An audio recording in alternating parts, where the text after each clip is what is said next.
Oklahoma. That's the way Richard Rodgers and Oscar Hammerstein put my native state to music. Who am I? Douglas Edwards, CBS News, speaking coast to coast for this land so near and dear to me, Oklahoma.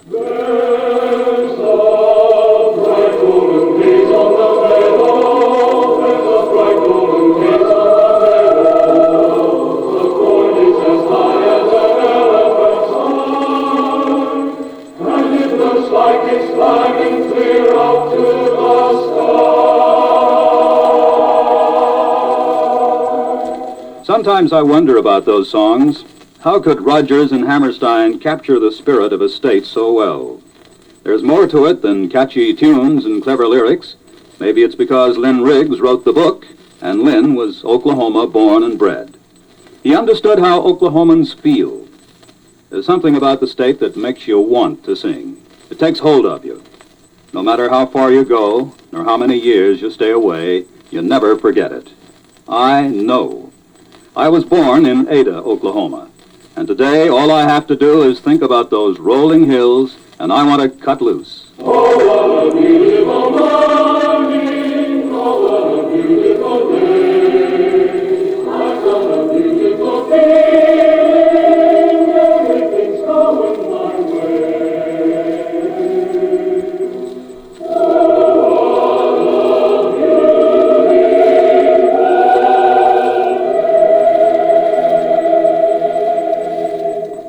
Those beautiful, beautiful feelings. I'm not quite sure why we have them, but we do. So maybe the best idea is just to try to tell you what it's like to be an Oklahoman. Because once you understand that, the rest all comes clear. Oklahoma, state, south central USA. Capital, Oklahoma City. Area. That's right. The externals are obvious enough. Just look in any encyclopedia. Though even externals can be pretty spectacular in Oklahoma, for it's a colorful land. 70,000 square miles of contrasts.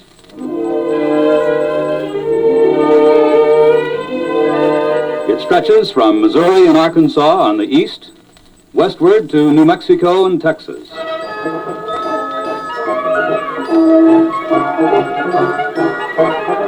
From Moore, Texas to the south, to Kansas and Colorado on the north. One state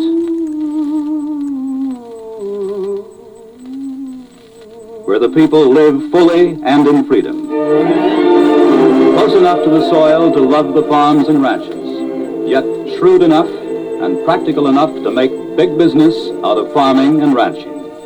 Quick to turn out for a dance, even rock and roll, yet with the capacity to enjoy the provocative Musetta's waltz song.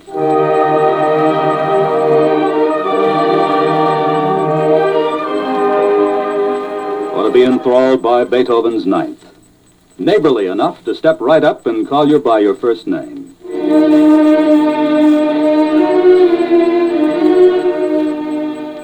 Yet cosmopolitan enough to be aware when you order vichyssoise, what you get is more familiarly known as cold potato soup. But there's nothing cold about Oklahoma, not even the snow. The sun and the people just don't allow it. Walk in any direction, on any street in any small town or big city in Oklahoma, and friendly hellos start the great thaw. This is the warm-up. Immediately, you're counted in. There just aren't any outsiders in Oklahoma. The rich soil of Oklahoma grows the prettiest ground cover in the world. Lush, waving blue-stem grass so tall it tickles the bellies of the prize cattle that gain as much as 3 pounds a day on these verdant ranges. The good earth is laced with ores and minerals. There's coal, 1 billion tons more or less to be mined, and lead and zinc and gypsum, and premium glass sand, and a host of others. In every section of the state, the substrata sands continue to flow with Oklahoma's national trademark, oil, and natural gas is even more plentiful. Towering pines pierce the southeastern Oklahoma skies, a ready-made haven for lumber mills, a major industry in Oklahoma. Massive dams impound vast bodies of water, and where there's water, there's industry. Paper mills, petrochemical plants, and tire manufacturing. heavy water users all. They constitute an important part of Oklahoma's ever-developing industrial complex. $5,000 automobiles find easy going on Oklahoma's turnpikes and expressways. And sports cars bring pleasure to hundreds of other drivers. Private planes add still another dimension to the picture. Lyle Wilson, tough-hided vice president of United Press International, added another splendor to Oklahoma recently when he wrote, It is a well-known fact that the most beautiful women in all the world are born and reared in Oklahoma. They are lovely indeed, as lovely as the land in which they live. a bit on the superlative side, perhaps, for a newsman, but ever so true. And where you find lovely women, you find shops to supply them with lovely things to wear. In Oklahoma, when they shop for Mutation Mink or Dior Originals, they find a selection spectacular enough to make any husband's wallet wince. But good business offsets the pain. For prosperity in Oklahoma is alive and breathing. Drive-in supermarkets and area shopping centers spill out in all directions. But life's not all work and business. Family vacations can be every weekend. Luxurious state lodges and scores of recreational areas are available and accessible to all. Oklahomans catch their bass and cat and bluegills in some of the biggest lakes and most picturesque fishing streams in the West, settings that appeal even to the intellectual soul who prefers to fill his basket with Plato instead of perch. Yet it's not just commerce or industry or recreation or the Oklahoma land or even Bud Wilkinson's Big Red Sooner football teams that makes an Oklahoman.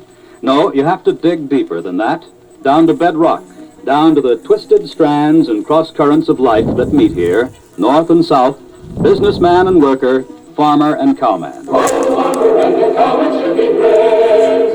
Oh, the farmer and the cowman should be friends.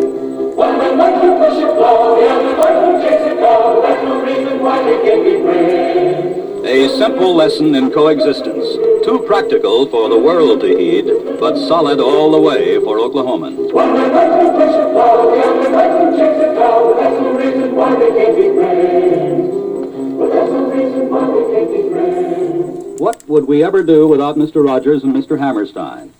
For that matter, what would they have done without Oklahoma? Living in Oklahoma, though, you do develop a feeling that the area is unique. Time has been telescoped in the state.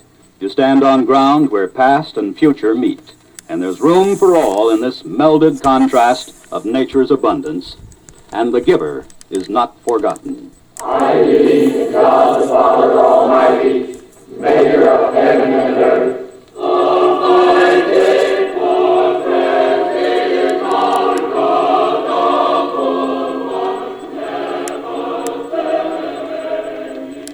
Spiritual and physical strength. Those are the tools of the people of Oklahoma. Tools to achieve new hopes, new ventures, new days.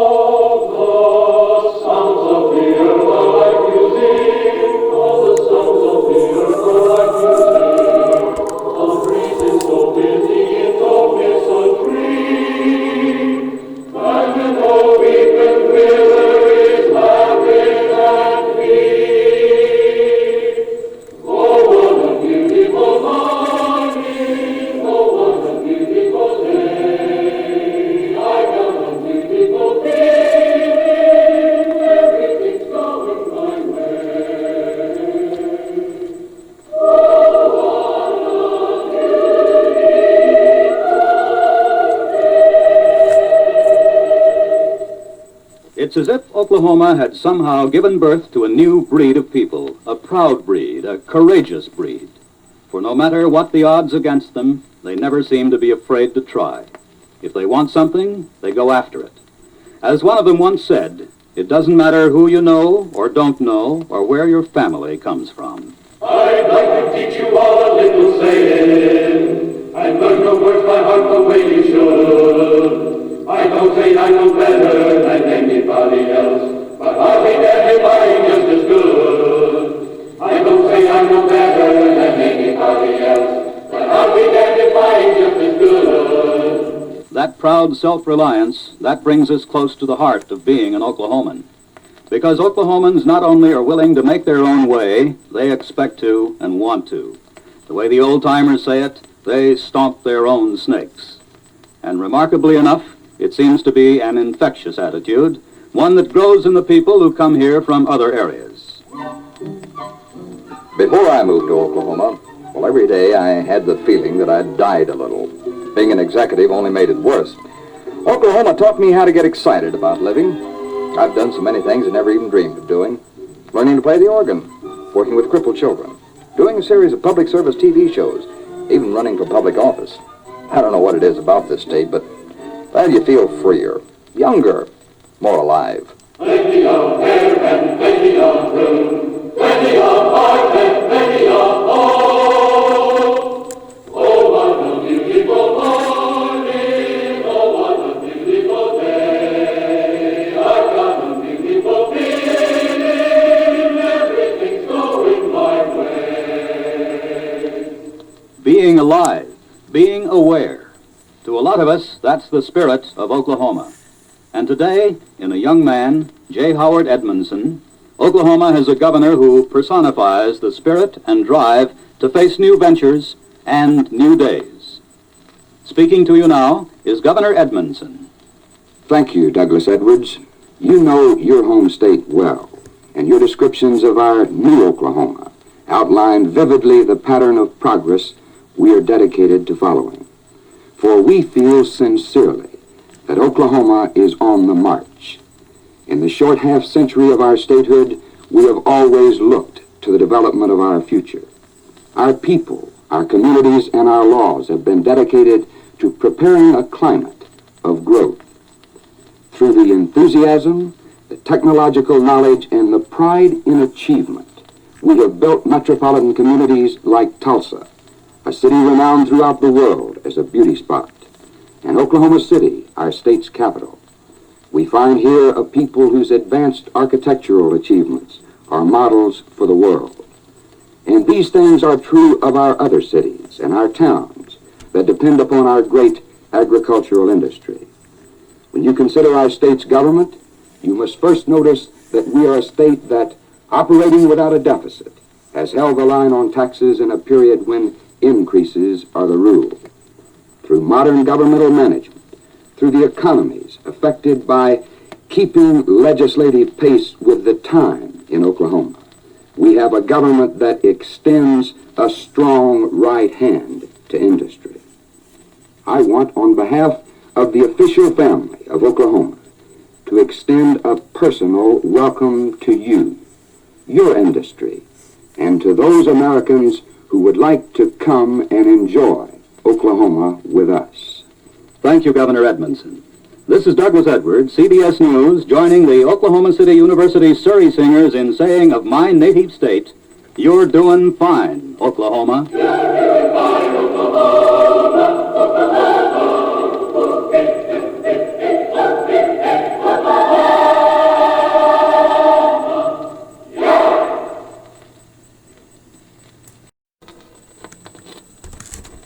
This is Douglas Edwards.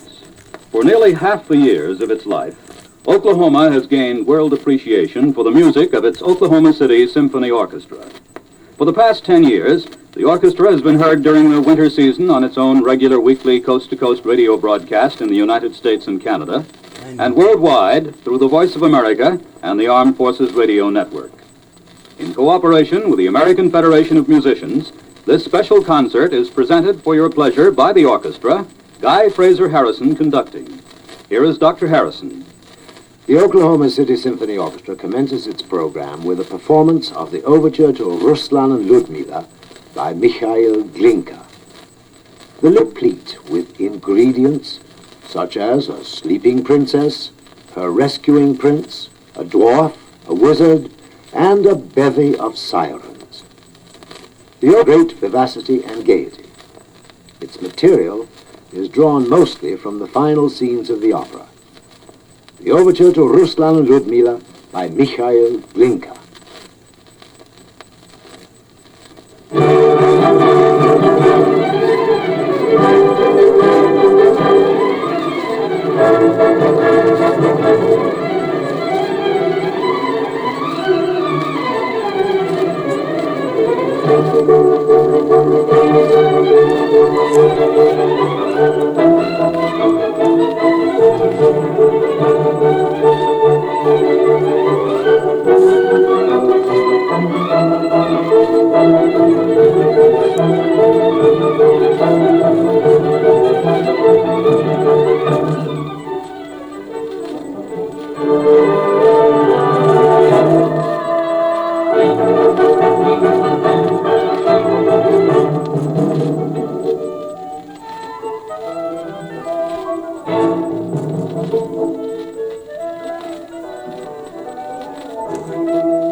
American composer Alec Wilder is perhaps best known for his popular songs and Broadway successes.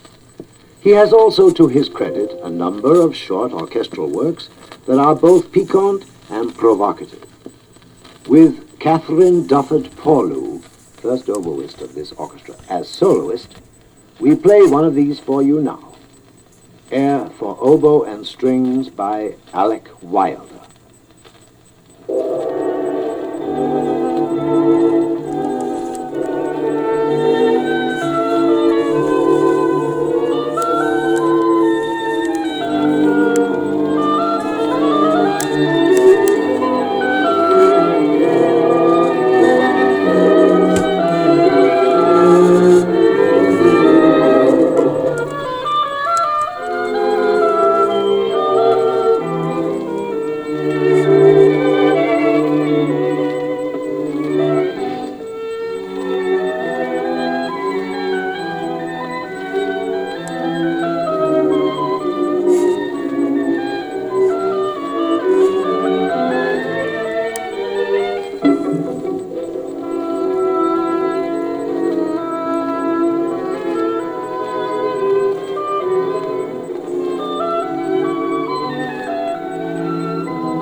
The Oklahoma City Symphony Orchestra concludes this short concert with the prelude to the third act of Lohengrin by Richard Wagner.